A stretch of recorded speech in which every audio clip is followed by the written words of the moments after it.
Hi friends, कैसे हैं आप सब। स्वागत है आपका किताबें में। दोस्तों, काफ़ी दिनों से किताबें में कोई वीडियो पोस्ट नहीं हुई थी। आप सबों ने निश्चित रूप से वीडियो को मिस किया होगा।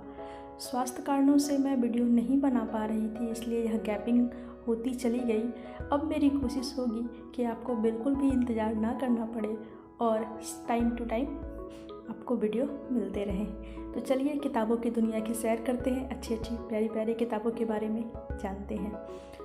दोस्तों, आज हम उपन्यास की चर्चा करते हैं। हिंदी का पहला उपन्यास। यूँ तो हिंदी के पहले उपन्यास के रूप में 2 किताबों की दावेदारी है। एक परीक्षा गुरु, जिसे आचार्य शुक्ल ने हिंदी का पहला मौलिक उपन्यास कहा है। दूसरा है पंडित गौरीदत्त शर्मा का देवरानी जेठानी की कहानी। आज हम देवरानी जेठानी की कहानी के बारे में ही जानते हैं। यह उपन्यास 1870 ईस्वी में लिखा गया था। यूँ तो टाइम के हिसाब से देखें तो परीक्षा गुरु इसके बाद की रचना है। डॉक्टर गोपाल राय ने इसे हिंदी का पहला उपन्यास माना है। जो देवरानी जेठानी की कहानी उपन्यास है दोस्तों, यह काफ़ी मज़ेदार है और आप सोच सकते हैं कि 100 साल से भी ज़्यादा समय पहले 1870 ईस्वी में जो हमारा समाज था, जो उसकी बनावट थी, उसका पूरा विवरण इसमें, पूरा चित्रण इसमें बहुत ही रोचक तरीके से मिलता है। आज हम एकल परिवार में रहते हैं, लेकिन संयुक्त परिवार का आकर्षण हम सभी के बीच में है। तभी तो संयुक्त परिवार वाली फिल्में बहुत हिट होती हैं। जितने जो टीवी सीरियल्स आते हैं उसमें संयुक्त परिवार को दिखाया जाता है और सभी लोग बहुत चाव से उनको देखते हैं। तो जो यह उपन्यास है, इसमें संयुक्त परिवार की ही बात की गई है। लाला सर्वसुख लाल, जिस परिवार की हम कहानी अभी जानेंगे इस उपन्यास में, उस परिवार के वे मुखिया हैं। उनका बचपन बड़े कष्ट में बीता था। लाला जी का माता पिता समय से पहले ही गुजर गए थे और वे अपनी चाचा के घर पले बढ़े थे। काफ़ी कष्टों के बाद उन्होंने अपना एक बिजनेस शुरू किया और बहुत छोटी पूंजी से, बहुत छोटे से बिजनेस को उन्होंने अपनी पूरी मेहनत और लगन से कम समय में ही बहुत बड़ा बना लिया।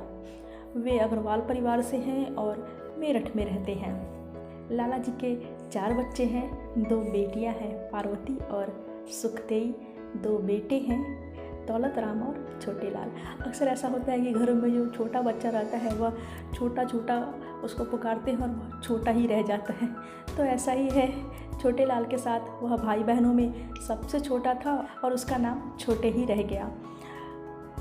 इस उपन्यास में हम उनकी दोनों बेटियों का विवाह देखते हैं, बेटों का विवाह देखते हैं। जो हमारा सामाजिक पारिवारिक स्ट्रक्चर है आज भी, उसमें विवाह में काफ़ी खर्च किया जाता है। यह हमें यहाँ देखने को मिलता है। जो पारिवारिक सामाजिक जीवन के जितने जो समस्याएं हैं, जो बातें हैं, जिन पे विवाद है या जो हमारे रोज़मर्रा के जीवन से गुजरते हैं, वह सब कुछ इसमें बहुत ही विस्तृत रूप में अच्छे ढंग से दर्शाया गया है। जैसे कि बाल विवाह की समस्या है, बाल विवाह से फ़ायदे क्या है, नुकसान क्या है, ये सब कुछ इसमें अलग से बहुत समझा के नहीं लिखा गया है। बस इंडिकेशन है, कथा चलती रहती है, आप खुद ही सब कुछ समझते चले जाते हैं। विधवा विवाह की बात है, बाल विवाह की बात है, शादियों में दिखावा है, शादियों में खर्च है, दहेज की बात है।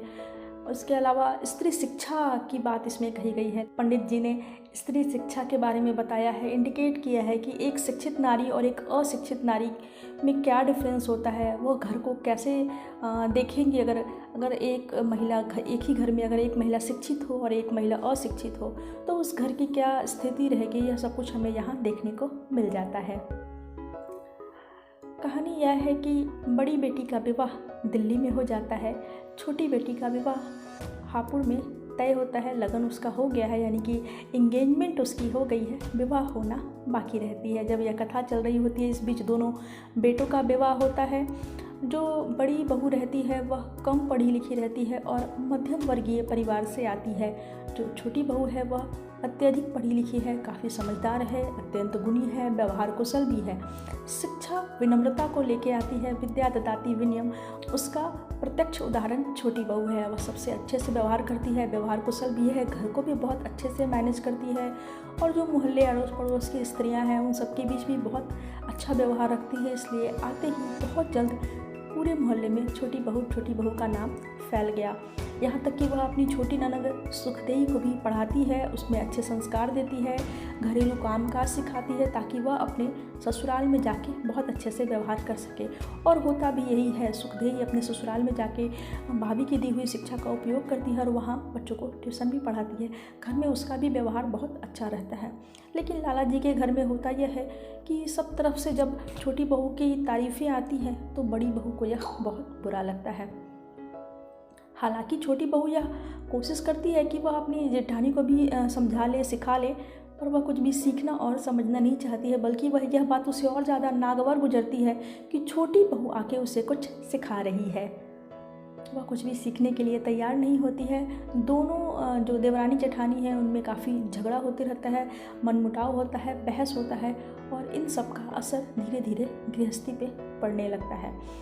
जो बड़ा बेटा रहता है दौलत राम, वह लाला जी के साथ दुकान पे काम करता है, वह व्यापारी बनता है और छोटा बेटा छोटे लाल एक जॉब करता है। तो जो दोनों हस्बैंड वाइफ हैं उनकी ट्यूनिंग बहुत अच्छी रहती है। छोटे लाल की अपनी पत्नी के साथ, चूँकि उसकी पत्नी भी पढ़ी लिखी रहती है, तो सामाजिक मुद्दों पे, पारिवारिक मुद्दों पे, देश के मुद्दे पे वे लोग बहुत खुल के बातचीत करते हैं। लेकिन बड़ी बहू और बड़े बेटे के साथ ऐसा नहीं हो पाता है। उन दोनों के आपस के संबंध भी बहुत अच्छे इस कारण ही नहीं रहते हैं क्योंकि उनमें वैचारिक धरातल एक जैसा नहीं होता है। रोज रोज़ के झगड़े जब पुरुषों तक पहुँच जाते हैं तब लाला जी तंग आके दोनों बहुओं के अनुसार घर का बंटवारा कर देते हैं। बड़ा बेटा आगे की तरफ रहने लगता है, छोटा बेटा पीछे की तरफ रहने लगता है। माँ छोटे बेटे के साथ रहती है, पिता बड़े बेटे के साथ रहते हैं। यह व्यवस्था चल रही होती है लाला, लेकिन घर में शांति नहीं आ पाती है। उन दोनों का मनमुटाव चलता रहता है। चूँकि घर एक ही था, एक दूसरे से सामना होता है, एक दूसरे की बातें आती हैं, तो दोनों जो देवरानी जेठानी है उनके बीच खटपट चलती रहती है। लाला जी बहुत दुखी रहते हैं। वह चाह रहे होते हैं कि जायदाद का अच्छे से बंटवारा कर दें ताकि बाद में कोई विवाद न हो, लेकिन इससे पहले ही उनकी मृत्यु हो जाती है। उनकी इच्छा मन में ही रह जाती है और छोटा बेटा परेशान होकर के पंचायत का दरवाज़ा खटखटाता है ताकि घर में बंटवारा हो जाए और सब लोग सुख शांति के साथ रहें। पंचायत बैठती है, सभी जितने जायदाद है, रुपए पैसे, दुकान व्यापार, घर, सब चीज़ के बारे में बातचीत होती है। और बड़े बेटे को चूँकि वह व्यापार पिता के साथ काफ़ी कम उम्र से संभाल रहा होता है तो उसे बिजनेस दे दिया जाता है और छोटे बेटे को वह घर मिलता है जिसमें वे लोग रहते हैं। बंटवारे के बाद भी बड़ी बहू खुश नहीं रहती है। उसे यह घर छोड़ के जाना बहुत नागवार गुजरता है। जाते समय वह अपने पसंद की चीज़ें उखाड़ के ले जाने लगती है। इस क्रम में वह गिर भी जाती है और यहीं यह उपन्यास खत्म हो जाता है।